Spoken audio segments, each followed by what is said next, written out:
ଥରେ ଟିକି ଚଢ଼େଇ ତା ଝିଅ ମଧୁ ସହ ଜଙ୍ଗଲ ରାସ୍ତାରେ ଘରକୁ ଫେରୁଥାଏ। ସେମାନେ ଜଙ୍ଗଲ ରାସ୍ତାରେ ଯିବା ବେଳେ ମଧୁର ନଜର ପାଖ ଗଛ ତଳେ ରହିଥିବା କଣ୍ଢେଇ ଉପରେ ପଡ଼ିଲା। କଣ୍ଢେଇଟି ଦେଖିବାକୁ ଅସୁନ୍ଦର ଥିଲା। ମଧୁ କଣ୍ଢେଇକୁ ଦେଖି ଖୁସି ହେଇଗଲା। ମା ମା ଦେଖିଲ, ସେ ଗଛ ତଳେ ଗୋଟେ ସୁନ୍ଦର କଣ୍ଢେଇଟିଏ ରହିଛି। ମା, ମୁଁ ସେ କଣ୍ଢେଇକୁ ଘରକୁ ନେବି। ଝିଅ, ତୁ ସେ କଣ୍ଢେଇକୁ ଆଣେ ନା। ଦେଖେ, ସେ କଣ୍ଢେଇ କେଡ଼େ ଅସୁନ୍ଦର ଦେଖାଯାଉଛି। ଲାଗୁଛି ଯେମିତି ସେ ଗୋଟେ କଣ୍ଢେଇ ନୁହଁ, ସେ ଗୋଟେ ଭୂତ। ମା ପ୍ଲିଜ ମତେ କଣ୍ଢେଇ ନବାକୁ ଦିଅ। ଏ କଣ୍ଢେଇ ନା ମତେ ବହୁତ ଭଲ ଲାଗୁଛି। ତାପରେ ବି ତମେ ତ ମୋ ପାଇଁ କେବେ ହେଲେ କିଛି ଖେଳନା କିଣିକି ଆଣୁନ। ତେଣୁ ମତେ କଣ୍ଢେଇଟା ନବାକୁ ଦିଅ। ମୁଁ ଏ କଣ୍ଢେଇ ନେଲେ ଏ କଣ୍ଢେଇ ସହ ଖେଳିବି, ଆଉ ଏ କଣ୍ଢେଇକୁ ମୁଣ୍ଡ ତଳେ ରଖି ଶୋଇବି। ମୋ ସୁନା ଝିଅଟା ପରା, ମୋ କଥା ମାନେ। ଏ କଣ୍ଢେଇକୁ ତୁ ଘରକୁ ନିଏ ନା। ମତେ କାହିଁ ଏ କଣ୍ଢେଇ କିଛି ଠିକ ଲାଗୁନି। ମା ପ୍ଲିଜ ମତେ କଣ୍ଢେଇ ନବାକୁ ଦିଅ। ପ୍ରଥମେ ତ ଟିକି ଚଢ଼େଇ କଣ୍ଢେଇ ନବାକୁ ମନା କରୁଥିଲା, ହେଲେ ମଧୁର ଜିଦି ଆଗରେ ମା ହାର ମାନିଲା ଆଉ ମଧୁକୁ ସେ କଣ୍ଢେଇ ନବାକୁ ଦେଲା। ମଧୁ କଣ୍ଢେଇ ନେଇ ଘରକୁ ଆସିଲା। ମଧୁ, ସଞ୍ଜ ହେବାକୁ ଆସିଲାଣି। ଆସେ, କିଛି ଖାଇକି ଶୋଇ ପଡ଼ିବା। ମା, ତମେ ମୋ ପାଇଁ ଖାଦ୍ୟ ରଖି ଦେଇଥାଅ, ମୁଁ ପରେ ଖାଇବି। ହଉ ଠିକ ଅଛି। ଏ ମଧୁ ପୁରା ଜିଦିଆ ହେଇଗଲାଣି, ଜମା ବି ମୋ କଥା ଶୁଣୁନି। ଏହା ପରେ ଟିକି ଚଢ଼େଇ କିଛି ଖାଦ୍ୟ ମଧୁ ପାଇଁ ରଖିଦେଲା ଆଉ ନିଜେ କିଛି ଖାଦ୍ୟ ଖାଇ ବସାରେ ଶୋଇ ପଡ଼ିଲା। ଇଏ ମୋ କଣ୍ଢେଇ, ମୋ ସୁନା କଣ୍ଢେଇ, ମୋ ସାଙ୍ଗ କଣ୍ଢେଇ। ମୋ କଣ୍ଢେଇ ପରି କିଏ ହେବ? କଣ୍ଢେଇ, ମତେ ଭୋକ ହେଲାଣି, ତୁ ଏଇଠି ଥା, ମୁଁ ଟିକେ ଖାଦ୍ୟ ଖାଇକି ଆସୁଛି। ଏମିତି କହି ମଧୁ କଣ୍ଢେଇକୁ ସେଇଠି ରଖିଦେଇ ଖାଇବାକୁ ଗଲା। ମଧୁ ଗଲା ପରେ କଣ୍ଢେଇ ଆଖିରୁ ଆଲୁଅ ବାହାରିଲା ଆଉ ସଙ୍ଗେ ସଙ୍ଗେ ମଧୁ ପାଇଁ ରଖାଯାଇଥିବା ଖାଦ୍ୟ ଅଦୃଶ୍ୟ ହେଇଗଲା। ଆରେ, ମା ତ ମୋ ପାଇଁ ଏଇଠି ଏବେ ଖାଦ୍ୟ ରଖିଥିଲେ, ଆଉ ଏ ଖାଦ୍ୟ ଗଲା କୁଆଡେ? କିଏ ଖାଇଦେଲା? ହଉ ଛାଡ, ଯାହା ହବାର ଥିଲା ହେଲା, ମୁଁ ଯାଉଛି ସେମିତି ଶୋଇପଡ଼ିବି। ଏମିତି କହି ମଧୁ ସେଠୁ ବସା ଆଡକୁ ଆସିଲା ଆଉ ବସାରେ ପହଞ୍ଚି ଶୋଇ ପଡ଼ିଲା। ମଧୁ ଶୋଇଯିବା ପରେ କଣ୍ଢେଇର ଆଖିରୁ ଆଲୁଅ ବାହାରିଲା ଆଉ ସେ ଭୟଙ୍କର ଶବ୍ଦ କରି ଉଡ଼ିବାକୁ ଲାଗିଲା। ସେଇ ଶବ୍ଦ ଶୁଣି ଟିକି ଚଢ଼େଇର ଆଖି ଖୋଲିଲା। ଟିକି ଚଢ଼େଇ ଦେଖିଲା ମଧୁ ଆଣିଥିବା କଣ୍ଢେଇ ଆପେ ଆପେ ଉଡୁଛି। ଟିକି କଣ୍ଢେଇକୁ ଏମିତି ଉଡ଼ିବାର ଦେଖି ଡରିଗଲା। ଆରେ ଆରେ, ଏ କଣ୍ଢେଇ କଣ ଆପେ ଆପେ ଉଡୁଛି? ଇଏ ସତ ନା ମୁଁ ସ୍ୱପ୍ନ ଦେଖୁଛି? ଟିକି ଏମିତି କହୁଥାଏ, ହଠାତ୍ କଣ୍ଢେଇ ଆସି ଟିକି ଉପରେ ପଡ଼ିଲା ଆଉ ଟିକି ଧଡ଼ପଡ଼ ହେଇ ଉଠିଗଲା। ଆରେ, ମୁଁ ତ ଯାହା ଦେଖିଥିଲି ସେ ସବୁ ସତ। ହେ ଭଗବାନ, ତା ମାନେ ଏ କଣ୍ଢେଇ କଣ୍ଢେଇ ନୁହେଁ, ଏ ଗୋଟେ ଭୂତ। ହେଲେ ଏବେ ମୁଁ କଣ କରିବି? ହଁ, ଯାଉଛି ଏ କଣ୍ଢେଇକୁ ବାହାରେ ଫୋପାଡ଼ି ଦେବି। ଏମିତି କହି ଟିକି ଚଢ଼େଇ ସେହି କଣ୍ଢେଇକୁ ନେଇ ବାହାରକୁ ଉଡ଼ିଗଲା ଆଉ ତାକୁ ଫୋପାଡ଼ି ଦେଲା। ବାପରେ, ଇଏ କଣ୍ଢେଇ ତ ବଡ଼ ଭୟଙ୍କର। ଇଏ ଏଇଠି ପଡ଼ିଥାଉ, ମୁଁ ଯାଉଛି ଏବେ ଶୋଇବି। ଏହା ପରେ ଟିକି ସେଠୁ ତା ଘର ଆଡକୁ ଆସିଲା ଓ ଘରେ ପହଞ୍ଚି ଶୋଇ ପଡ଼ିଲା। ଟିକି ଶୋଇଯିବା ପରେ କଣ୍ଢେଇ ସେଠୁ ଆପେ ଆପେ ଉଡ଼ି ଆସି ମଧୁ ପାଖରେ ପହଞ୍ଚିଗଲା। ଏମିତି ସେ ରାତି କଟିଲା। ପରଦିନ ସକାଳ ହେଲା। ଟିକି ଚଢ଼େଇର ନିଦ ଭାଙ୍ଗିଲା ଆଉ ସେ ଦେଖିଲା ଗଲା ରାତିରେ ଫୋପାଡ଼ି ଦେଇ ଆସିଥିବା କଣ୍ଢେଇ ମଧୁ ପାଖରେ ରହିଛି। ଟିକି ଏସବୁ ଦେଖି ଭୟରେ ଥରଥର ହେଲା। ମଧୁ, ମଧୁ, ଏ ମଧୁ, ଆରେ ଉଠି ଯା, ଆଉ ମୋ ପାଖକୁ ଚାଲିଆ। ଟିକିର ଡାକ ଶୁଣି ମଧୁ ନିଦରୁ ଉଠିଲା ଆଉ କହିଲା, ମା, କଣ ହେଲା? କାହିଁକି ଏତେ ଜୋରରେ ମତେ ଡାକିଲ? ମଧୁ, ତୁ ଏ କଣ୍ଢେଇକୁ ପୁଣି କାହିଁକି ନେଇ ଆସିଲୁ? ମୁଁ ତ କାଲି ରାତିରେ ତାକୁ ବାହାରେ ଫୋପାଡ଼ି ଦେଇ ଆସିଥିଲି। କଣ କହିଲ ମା? ତମେ ମୋ କଣ୍ଢେଇକୁ ବାହାରେ ଫୋପାଡ଼ି ଦେଇ ଆସିଥିଲ? ହେଲେ କାହିଁକି? ମଧୁ, କାଲି ରାତିରେ ନା ଇଏ ଆପେ ଆପେ ହାୱାରେ ଉଡୁଥିଲା ଆଉ ଶେଷରେ ମୋ ଉପରକୁ ଡେଇଁ ପଡ଼ିଲା। ତେଣୁ ମୁଁ ଭୟରେ ଏ କଣ୍ଢେଇକୁ ବାହାରେ ଫୋପାଡ଼ି ଦେଇ ଆସିଥିଲି। ମା, ଇଏ ତ ଗୋଟେ ନିର୍ଜୀବ କଣ୍ଢେଇଟା। ইয়াର କଣ ଡେଣା ଅଛି ଯେ ଇଏ ଉଡୁଥିଲା? ମା, ତମେ ନିହାତି ସ୍ୱପ୍ନ ଦେଖିଥିବ। ହଉ, ଦେଲ ମତେ କିଛି ଖାଇବାକୁ ଦେଲ। କାଲି ରାତିରେ ମୁଁ କିଛି ବି ଖାଇନଥିଲି, ତେଣୁ ମତେ ଭାରି ଜୋରରେ ଭୋକ ହେଲାଣି। କଣ କହିଲୁ ଝିଅ? ତୁ କାଲି ରାତିରେ ଖାଦ୍ୟ ଖାଇନୁ? ତାହେଲେ ମୁଁ ଯେଉଁ ଖାଦ୍ୟ ରଖିଥିଲି ସେ ଖାଦ୍ୟ ଗଲା କୁଆଡେ? ମୁଁ ଜାଣିନି। ହଉ, ତୁ ରହ, ମୁଁ ଏବେ ତୋ ପାଇଁ କିଛି ଖାଦ୍ୟ ଆଣୁଛି। ଏହା ପରେ ମା ଆଉ କିଛି ଖାଦ୍ୟ ଆଣିଲା ଓ ମଧୁକୁ ଖାଇବାକୁ ଦେଲା। ମଧୁ ସେଇ ଖାଦ୍ୟ ଖାଇଲା। ମା, ମୁଁ ଜଙ୍ଗଲ ଆଡେ ଯାଉଛି, ଟିକେ ବୁଲାବୁଲି କରିକି ଆସିବି। ହଁ ଯା। ଏହାପରେ ମଧୁ ସେଠୁ ଚାଲିଗଲା। ମଧୁ ଗଲା ପରେ ମା ସେ କଣ୍ଢେଇକୁ ଚାହିଁ ଚିନ୍ତାରେ ବସିଲା। କାଲି ରାତିରେ ଯାହା ସବୁ ଘଟିଲା ସେ ସବୁ କଣ ସ୍ୱପ୍ନ? ମତେ ତ କାଇଁ ଲାଗୁନି ସେ ସବୁ ସ୍ୱପ୍ନ ହେଇଥିବ ବୋଲି। ହଉ ଛାଡ, ଯାହା ହଉଛି ହଉ। ମୁଁ ଯାଉଛି ଖାଦ୍ୟ ସଂଗ୍ରହ କରି ଆସିବି। ଏମିତି କହି ଟିକି ସେଠୁ ଚାଲିଗଲା। ଏମିତି ସେ ଦିନ କଟିଲା ଓ ରାତି ହେଲା। ମଧୁ ଓ ଟିକି ଚଢ଼େଇ ଶୋଇଥାନ୍ତି। ହଠାତ୍ କଣ୍ଢେଇର ଆଖିରୁ ଆଲୁଅ ବାହାରିଲା ଆଉ ସେ ବଡ ହେବାକୁ ଲାଗିଲା। ସେ ବଡ ହେଲା ପରେ ମଧୁକୁ ତା ତଳେ ଚିପି ଧରିଲା। ମରିଗଲି ମରିଗଲି, ମା ମା ମତେ ରକ୍ଷା କର ମତେ। ମଧୁର ଡାକ ଶୁଣି ଟିକି ଚଢ଼େଇ ତାର ଆଖି ଖୋଲିଲା ଆଉ ଦେଖିଲା ସେଇ କଣ୍ଢେଇ ତାର ଆକାର ବଡ କରି ମଧୁକୁ ମାଡ଼ି ବସିଛି। ହେ ଭଗବାନ, ଇଏ କଣ ହେଇଗଲା? ଏ କଣ୍ଢେଇ ତ ମୋ ଝିଅକୁ ମାଡ଼ି ବସିଛି। ହେ ପ୍ରଭୁ, ଏବେ ମୁଁ କଣ କରିବି?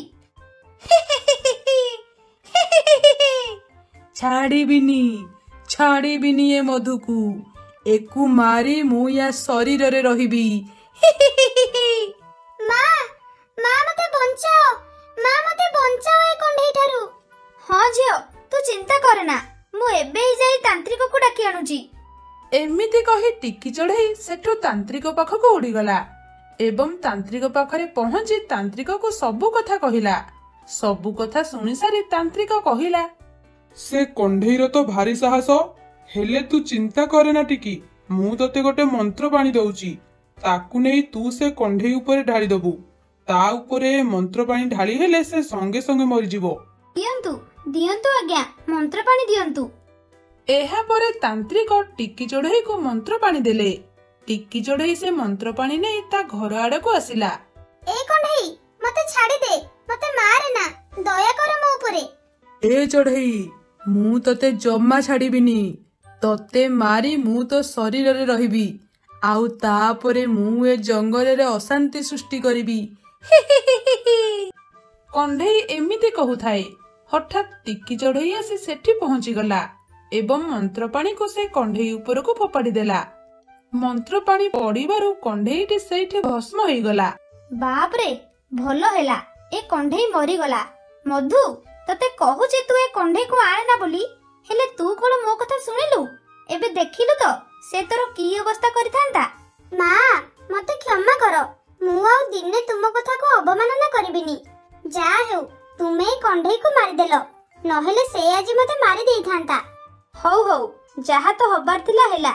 ତୁ ଆଉ ସେ କଥା ଚିନ୍ତା କରେନା। ଚାଲ ଏବେ ଶୋଇ ପଡିବା। ହଁ ଚାଲ। ଚଢ଼େଇ ଗୁହା ଜଙ୍ଗଲରେ ରାନୀ ତାର ମା ଟୁନି ସହ ରହୁଥାଏ। ସେମାନେ ଥିଲେ ବହୁତ ଗରିବ। ଟୁନି ଜଙ୍ଗଲରେ ରହୁଥିବା ଧନୀ ଚଢ଼େଇ ମାନଙ୍କ ଘରେ କାମ କରି ଚଳୁଥାଏ। ଦିନକର ଘଟଣା। ଆରେ ଟୁନି, ଗଲୁ ବଜାରରୁ ମୋ ପାଇଁ ଗୋଟେ ବଡ ମାଛ ନେଇକି ଆସିବୁ। ବହୁତ ଦିନ ହେଲାଣି ମାଛ ଖିଆ ହବାକୁ ନାହିଁ, ସେଥିପାଇଁ ମୋ ପାଟିର ସ୍ୱାଦ ମରିଗଲାଣି। ଆଜ୍ଞା ଯାଉଛି, ଆଜି ମୁଁ ଆପଣଙ୍କ ପାଇଁ ଗୋଟେ ବଡ ରୋହି ମାଛ ନେଇକି ଆସିବି। ଆରେ ହଁ, ତୁ ଆସିଲା ବେଳକୁ ସେଓ କିଲେ ନେଇକି ଆସିବୁ। ଆଜ୍ଞା ଠିକ ଅଛି, ମୁଁ ସେଓ ନେଇ ଆସିବି। ହେଲେ ସେଓ କଣ ହେବ? ଆଜି କଣ କେହି କୁଣିଆ ଆସିବେ ନା କଣ? ଆରେ ନାଇଁ, ତୁ ଯା, ଆସିଲେ କହିବି।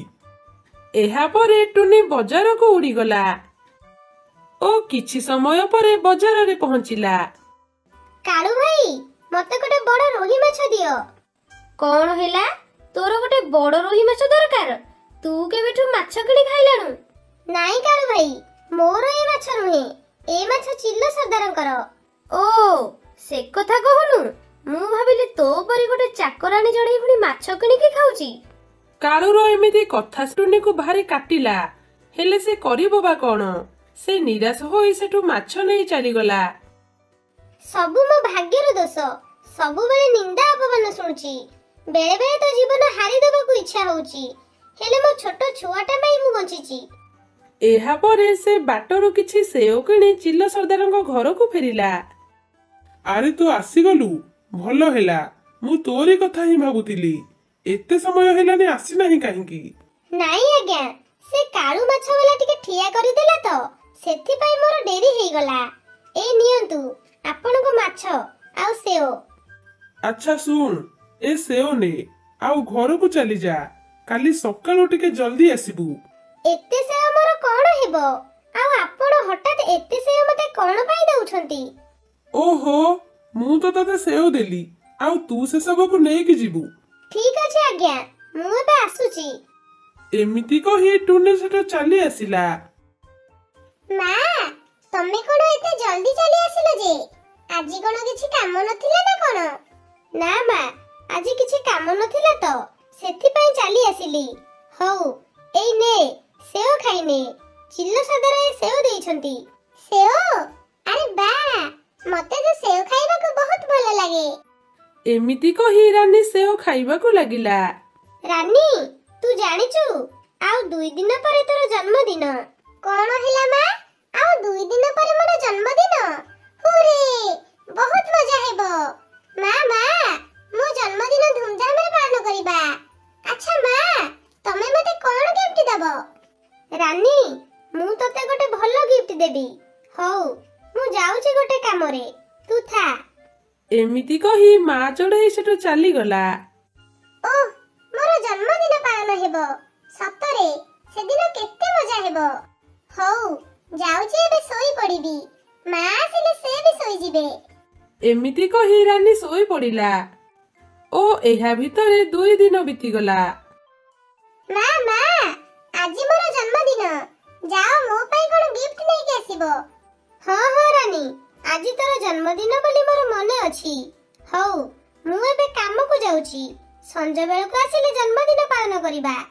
ମା, ତମେ ଯାଅ, ଆଉ ଜଲ୍ଦି ଫେରି ଆସିବ। ଏହା ପରେ ମା ସେଠୁ ଚାଲିଗଲା ଓ ଚିଲ ଘରେ ପହଞ୍ଚିଲା।